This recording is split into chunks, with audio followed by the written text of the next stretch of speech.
Hello everyone. I'm today in Cambridge, as you will see in a minute. First of all, it's freezing today, so please excuse my red nose. I wanted to chat to you today about some feelings that I've been getting recently.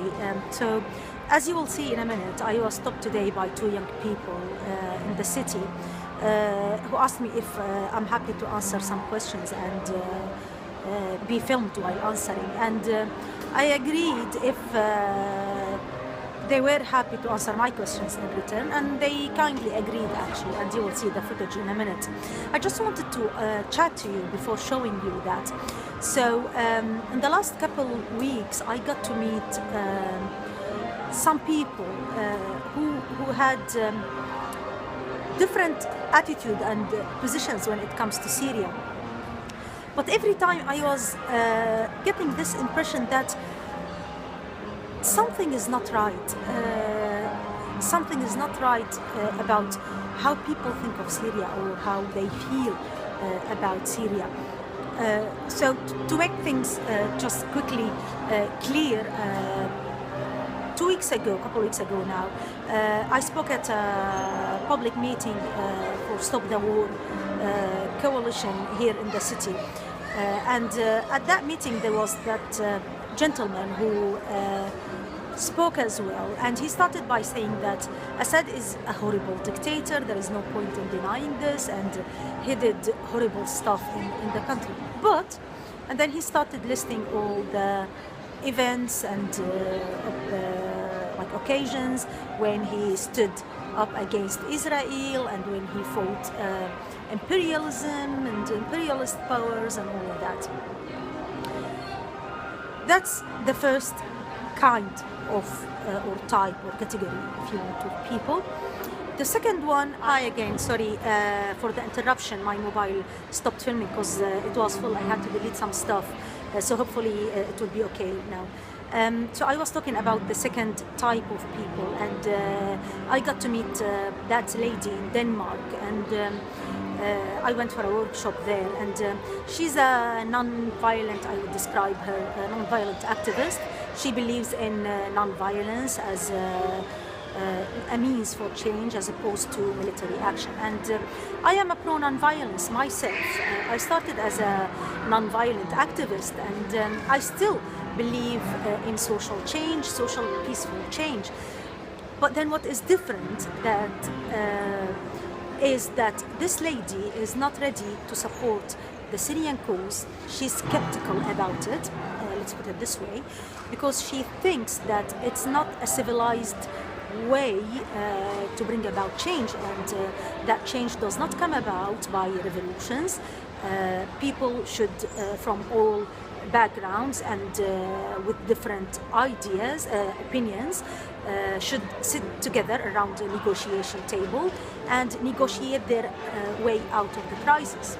Well, while this is a very, beautiful image, would be brilliant if this is possible in an ideal world, but then sometimes it's not always feasible. Sometimes reality is different than what we learned and read in the books, and there is a problem if we're only ready to defend our principles when they happen in the real world according to the rules in the book, because this is not how life usually is. So that's the second type. The third type would be the two young people that I met today, that they stopped me earlier, and they are two very lovely young people with good heart, I believe, open-minded. They are activists because they are active with regard to youth and social change. But they don't know anything about Syria. They were both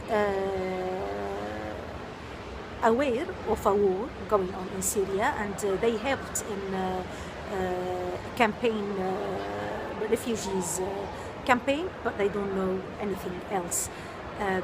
So it's either, I feel like it's either people don't know what is going on in the country, or in the cases when they are well aware of what is going on, they are supposed to be pro-human rights, pro-democracy. They don't necessarily believe or ready to help the Syrians in the ways that would be most beneficial or helpful for Syrians themselves. So I'm just like blabbing today, rambling about that. But yeah, I wanted to deliver this message that we are in the West in need for a change in people's minds. We need to raise awareness, and this is a message for Syrians abroad and for friends of Syria in the West. Now, a couple of days ago, maybe you heard about that, Amnesty published a report about the exterminations and torture that is going on in Sidnaya prison in Syria under Assad's regime. Actually, it says that 13,000 people were exterminated since 2011 under horrible, of course, conditions, and it describes the horrible torture going on there. Now, I am always shocked when, you know, people, sorry, I'm lost for words, when people like Stop the War activists or pro non-violence, non-violent activists are ready to justify what is happening there because of some ideology that they believe in, when the ideology becomes more valuable than human lives. And on the other hand, the general Western public opinion that more often than not does not care. We don't know what is going on there. We don't want to know. We don't necessarily want to know. We don't want to read, and because you know it's disturbing to know. So yeah, it's happening there with those that are of different skin color, different cultural backgrounds. Now, I was asking myself this question: would it be different if those 13,000 people were like, they didn't have names like Muhammad and Hussein and Said? If they were called, would it be different if they were called Jack and Simon and Mark and I don't know, and they have white skin and they are, this is happening somewhere here in Europe? Would it be different? I think it would, because we all saw the huge civil reaction against Trump's stupid decisions. But then it is, you know, it hurts when we see that people are only ready to take action when the problem comes home, when it is happening at our doorsteps. As long as it is happening in other parts of the world, it doesn't matter. Either it doesn't matter, we don't know, we don't want to know about it, or we treat it as we would treat a textbook, you know. We analyze it in this intellectual, sophisticated approach that sometimes it becomes sick. It becomes really sick. So that's my message for you today. Let's start thinking of those as human beings. Let's really start showing that every human life does matter, no matter what it belongs to, what colors it belongs to, what culture, what religion, in which part of the world. All of that doesn't matter. All human lives should be valuable to the same extent. That's my message for you today. Thank you for listening, and I'll leave you with the footage now. Bye. Hello. I'm here with these two lovely people in Cambridge, and I was stopped by them as actually they were interested in asking me some questions for like a movie a youth event that they're organizing here in Cambridge, and I agreed if they are to answer my questions, and thankfully they agreed. So yeah, I'd like to ask you guys about what do you know about Syria? So of course you know that there's at the moment it's war. Okay. And I know some Syrian refugees because I'm from Germany, so I know some because we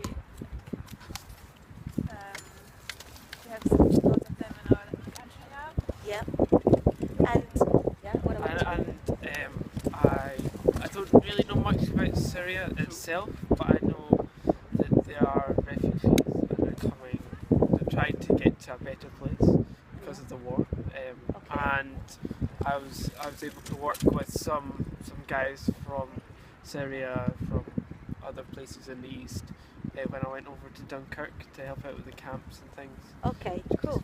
That was fun. So both of you have mentioned war going on in Syria. Do you know what is it about, or No, no idea at all? Well, not really. not really. Okay. Have you heard of Amnesty's report that was released a couple of days ago about extermination and torture going on in Assad's prisons in the capital, in one of Damascus suburbs? Alright, No. No. Would you go and have a look tonight? Yeah. Yes, of course. Google it and yeah, have a look, please, and yeah, see what do you think. And now you know something, you know, because you met me, Yeah. and I'd like you to go out, reach out for your friends, Yeah. try help us to raise awareness about our cause. Because what we know here, obviously, in the West, that there is a war going on in Syria. We don't know nothing.